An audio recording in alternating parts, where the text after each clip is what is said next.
मनुस्मृति से अपना काम कर रहे हैं और धीरे धीरे हमारे देश में वो मनुस्मृति लागू करना चाहते हैं।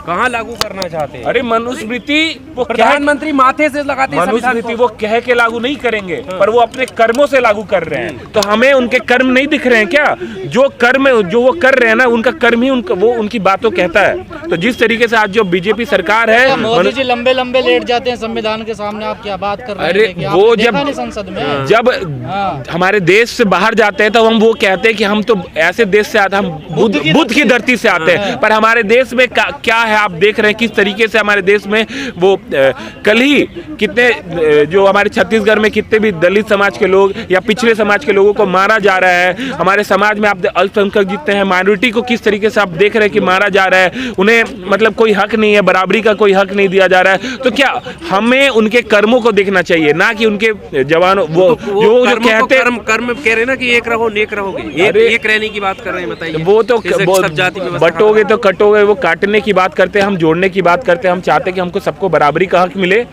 हमारा देश संविधान से चलता है और संविधान से ही चलेगा। तो चलेगा संविधान से, फिर मनुस्मृति की कहाँ जगह है जो आप यहाँ लेकर आए हो आज? मनुस्मृति तो हमारे बाबा साहब भीमराव अम्बेडकर ने 1927 में जलाया था। उनको फिर से हम उन्हीं के संदेश को गांव-गांव तक पहुंचाना चाहते हैं, युवाओं तक पहुंचाना चाहते हैं, क्योंकि हमारा देश एक युवा देश है और युवाओं को ये बात हम बताना चाहते हैं। आपके जरिए हम चाहते हैं हमारे देश के जितना भी आप भाई बंधु जो मीडिया के लोग हैं, हमारे संदेश को युवाओं तक पहुंचाएं। आज का देश हमारा युवाओं को ये मालूम होना चाहिए कि अम्बेडकर ने इस देश के लिए क्या किया है, इस देश के लिए क्या संदेश दिया है। कि यह संवैधानिक संशोधन क्यों हुआ, नेहरू जी के ऊपर आरोप लगाया गया, कांग्रेस के ऊपर आरोप लगाया गया, लेकिन जब पहला संवैधानिक संशोधन आप देखें तो जमींदारी उन्मूलन के बारे में था। और जमींदारी उन्मूलन हुआ तभी तो जमीनें मिली गरीबों को, दलितों को। न तो जमीनें पर सब लोग काबिज थे, जमीनें तो वहीं से निकाली गई। जब मद्रास हाई कोर्ट ने रिजर्वेशन के खिलाफ जजमेंट दिया, तब जाके जरूरत पड़ी, संसद ने फिर वो संशोधन किया। अगर वो संशोधन न होता तो उसी समय आरक्षण खत्म हो गया होता। इसके ऊपर हमला हुआ, सोच सकते हैं आप, हिंदू कोड बिल के ऊपर हमला हुआ। अमित शाह जी कहते हैं कि हिंदू कोड बिल में कोई हिंदू धर्म पे कोई कानून है ही नहीं। नेहरू जी के ऊपर हमला होता। ट्रायल पे चल रहे, ट्रायल पे। अरे भाई, इसके पहले पति चाहे जितना महिलाओं के साथ में शादी कर सकता था, महिला अगर बाल्यकाल में शादी हो गया, गर्भाशय में ही जब शादी तय हो जाती थी, अगर उसका पार्टनर मेल अगर मर जाता था, चाहे बचपन में चाहे जवानी में, पूरे जीवन विधवा रहना पड़ता था। तब जाकर के हिंदू कोड बिल में यह प्रावधान किया गया कि पति भी एक ही शादी कर सकता है। और फिर इसके अंदर यह भी था कि बेटी का अधिकार संपत्ति में होना चाहिए, पहले नहीं था। यह भी था पहले कि पति अपनी संपत्ति को किसी को दान दे सकता था, पत्नी रोक नहीं सकती थी। इतना क्रांतिकारी ये कोड था, उसके ऊपर भी हमला किया गया। तो संविधान के ऊपर हमला ही हुआ है ना। यही तो है संविधान के ऊपर हमला होना। और आरक्षण जिस तरह से खत्म किया गया या खत्म किया जा रहा है, यही तो संविधान का खात्मा कहते हैं। और क्या है संविधान का खात्मा?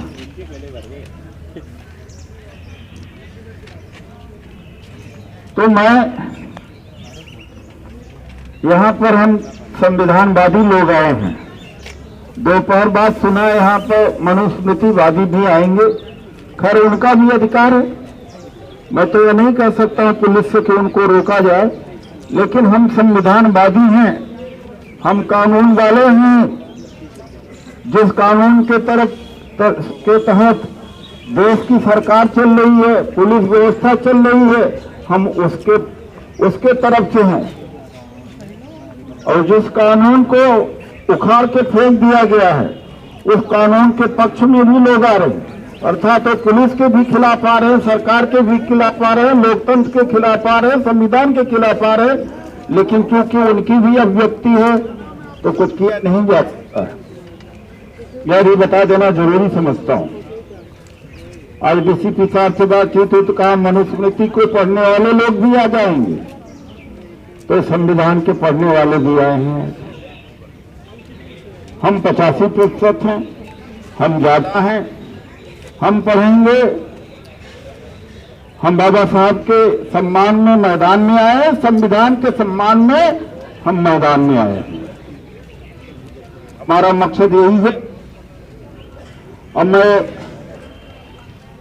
कुणाल बिहारी जी से कहूंगा कि संविधान की प्रस्तावना वो पढ़ें। साथियों, अभी हम लोग संविधान की प्रस्तावना पढ़ेंगे और एक बार बोलने के बाद पीछे से उसको दोहराना है। हम लोग सब लोग साथ में दोहराएंगे, एक बार हिंदी में और एक बार इंग्लिश में हम लोग प्रस्तावना पढ़ेंगे भारत के संविधान का। और इस प्रस्तावना को पढ़ के हम यह कहना चाहेंगे कि यह देश संविधान से चलेगी, मनुस्मृति के विधान से नहीं। तो आप सब लोगों से रिक्वेस्ट है कि एक साथ इस प्रस्तावना को पढ़ें। हम भारत के लोग भारत को एक संपूर्ण प्रभुत्व संपन्न समाजवादी पंथ निरपेक्ष लोकतांत्रिक गणराज्य बनाने के लिए तथा उसके समस्त नागरिकों को सामाजिक, आर्थिक और राजनीतिक न्याय, विचार, अभिव्यक्ति, विश्वास, धर्म और उपासना की स्वतंत्रता, प्रतिष्ठा और अवसर की समता प्राप्त करने के लिए तथा उन सब में व्यक्ति की गरिमा और राष्ट्र की एकता और अखंडता सुनिश्चित करने वाली बंधुता को बढ़ाने के लिए दृढ़ संकल्प होकर अपनी इस संविधान सभा में आज तारीख 26 नवंबर 1949 ईस्वी को एसएफ द्वारा इस संविधान को अंगीकृत, अधिनियमित और आत्मर्पित करते हैं। We the people of India, having solemnly resolved to constitute India into sovereign, socialist, secular, democratic republic, and to secure to all its citizens justice, social, economic, and political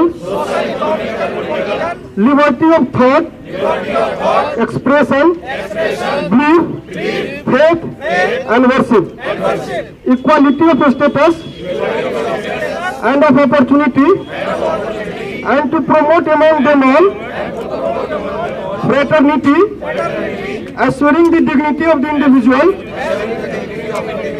and unity and integrity of the nation. In our Constituent Assembly,